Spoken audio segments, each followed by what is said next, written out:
আল্লাহ তার অপার মহিমায় এই পৃথিবীটি সৃষ্টি করেছে। আমাদের উচিত কি? আমাদের এই সৃষ্টির স্বাদ নেয়া।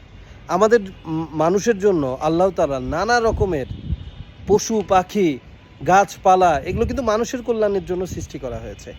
আমরা এইসবের দেখভাল করব, আমরা এদের প্রতি যত্নবান হব। কারণ একটা জীব, যে জীবটাকে আমরা খাচ্ছি, যে জীবটাকে আমরা পালতেছি, প্রতিটি জীবেরই এই সমাজে তার একটা কাজ আছে। বিনা কাজে খোদা তাআলা কাউকে সৃষ্টি করে নাই। তাই আপনি মানুষকুল হয়ে মানুষ ছাড়া অন্য কোনো প্রাণীর উপর নিষ্ঠুর হবেন না। কারণ ওই যে একটা তেলাপোকা, একটা পিঁপড়া, একটা পাখি, ঠিক আছে, প্রত্যেকটি প্রাণীরই এই পৃথিবীতে তাদের যার যার জায়গায় কাজ করার সুযোগ আছে। তারা কিন্তু ওই কাজগুলোই করে, হয়তো আমরা দেখি না।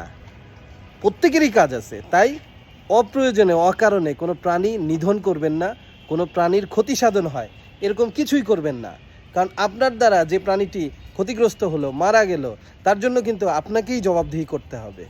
তাই মানুষ হিসাবে জীবে প্রেম করবেন, জীবে দয়া দেখাবেন, অপ্রয়োজনীয় এইসব থেকে নিজেকে কখনোই বিনা প্রয়োজনে এইসব থেকে নিজেকে সব সময় দূরে রাখবেন। ভালো থাকবেন, সুন্দর কাটুক আপনার সময়, সুন্দর মুহূর্ত কাটুক আপনার সব সময়।